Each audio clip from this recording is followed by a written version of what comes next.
I understand you're currently writing Camilla's biography. I am, yes. It looks as if it's going to end well, doesn't it? It certainly does, and I'm absolutely delighted. I've been doing it for some months now, and it'll be coming out the end of the summer. So it's been a real honour, actually. I'm delighted. So thank you for mentioning it. We'll mention it, and I'll mention her as well. And I mean, this is my personal experience. I've met all of the royals. All right. No, but I have, and I would have... No, fair enough. You know, I honestly think, you know, there's some of them very, very sociable, like Prince Charles. I think he's incredibly sociable. But Camilla has... you would say good crack. She's great crack. Yeah. She's absolutely great crack. She'd be fun to have a drink with. There's an accessibility with her. She lets you in. I mean, maybe that's the role of a commoner, to be able to do that. But I have to say, not only do I find her committed to the causes that she represents, but really, as Isabel summed up there, she is personally, socially, great crack. Yes, she absolutely is. And what Prince Charles has said once at a party that let her talk to somebody for 5 minutes and she'll get everything out about them, that they'll tell her everything. And she just loves listening to people. And I think she's more about how are you and what are you doing. She's not a sort of me character. She's got this wonderful mischievous look in her eyes. And she's sort of, it's that, I think, that warms you all the way through. She is absolutely delightful, but equally very determined that she does the things that she feels that are very important for the country and mainly for Prince Charles. I just want to know, because obviously, you know, going back in time, it wasn't always so, was it, that the British public embraced her so warmly? And no. I wonder what you attribute the change to. Is it the passing of time? Is it the way she hasn't put a foot wrong since? Is it the way that Prince Charles's sons have so welcomed her into the fold? What do you make of her turnaround? Well, I think that it's actually very interesting because in her middle 50s, she completely changed her life. She wasn't someone who wanted a big career. She was quite happy to read, go to parties and ride horses. But when she got married, she absolutely changed. And the more she did with charities, the more she's wanted to do. So she's been incredibly busy, and she's really opened up areas that would not have been accepted by the royal family, like violence towards women and rape.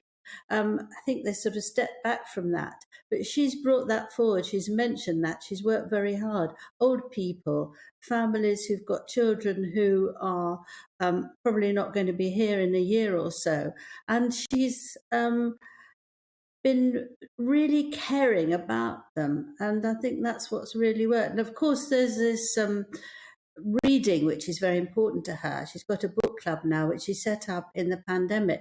And I think the pandemic has opened up what she's like. When she's with Prince Charles, she takes a backward step and she's there to support him, rather like Prince Philip was. She doesn't try and interfere. She doesn't try and outsmart him or rush ahead and shake hands with whoever's there.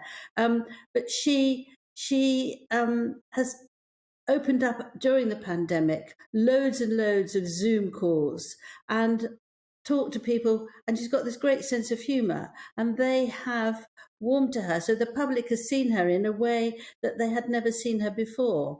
And she works incredibly hard, and I think the Queen feels quite rightly that she justifies it. No one would have known really, except Prince Charles, that how she would accept the huge role. She's also never complained about anything. We've never heard her from the time she was most disliked before she married Prince Charles. People were attacking her and being violent in every possible way. She never complained. She just got on with her life quietly. She stayed in her home for months on end because she couldn't face the nastiness. But she never blamed anybody, and she never tried to win people round. She just waited. And I believe she felt that if you give people time, they'll see what I'm like, and then they can make up their mind. So and I think yeah, and they have seemed to have made up their mind. And what you're really describing there, Angela, is it was a gradual build-up of her reputation. She just kept going and going, and it kept growing and growing. And Isabel was mentioning earlier the terrible abuse, terrible, there's no arguing about it, that, you know, whether rightly or wrongly, that she got at the start of this relationship. Yet she's come out the other side. Do you think there's a lesson in this somewhere for the Duchess of Sussex? Very good question. I think the Duchess of Sussex has a very different personality. Camilla comes from a solid background. She had parents who loved each other and brought her up in a very easy way. I think that the Duchess of Sussex needs to prove herself non-stop. She takes on everything she possibly can because she needs to be out there in the front. She's not somebody who wants to work as a team, where Camilla doesn't want to put herself out in the front. She has to win. We've seen that with all these illegal charges. Very, very difficult, very, very difficult woman, I think. Well, you know, of course, the last time I spoke to you, I think it was over a book that you'd written, a biopic on Prince Harry. Yeah, I did his biography, yes. Yeah, the Prince For Harry. a long time, you're right. Well, a lot of things happened, or have happened in that time. The Prince Harry you knew then, going back 5-6 years ago, to the Prince Harry you're reading about now, or observing now. What would you like to say? Are they like two different people, or what would you say? Unrecognisable. I spent over a year with Prince Harry. He was charismatic, he was intuitive like his mother, brilliant with people who'd been damaged physically or mentally, very funny. There was the occasional dark cloud that came over him. You could see that he was, he had difficulties in his life, but he was terrific. I really enjoyed every minute I spent with him. But now he's bitter, he's angry, he feels hard done by, which is, of course, astonishing for somebody who's living in a £11 million house with 16 toilets. And he feels he's got to have revenge. I think that's the real word, and that's what's so terrible, that he wants revenge on the royal family for how they've treated him and his mother. And I think he's writing a memoir towards the end of the year, and I think he's going to attack left, right, and centre.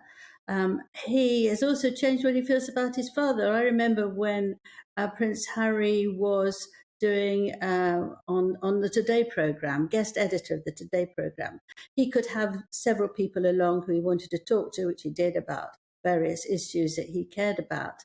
And he also chose to have his father there. And it was the most moving conversation you could imagine, where he apologised for being rude about him, how he just realised as he'd got older how wonderful he was, and how he started with worrying about the climate change and plastics, which he thought was nonsense, and now he realised it's terrific. He was ahead of his time, and it was very warming. And now suddenly he's a monster.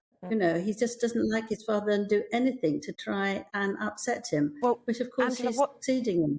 What the Queen has done so marvellously is move the conversation away from her naughty son and her difficult grandson onto her daughter-in-law in a positive light. And isn't it lovely to be talking about something positive connected to the royal family?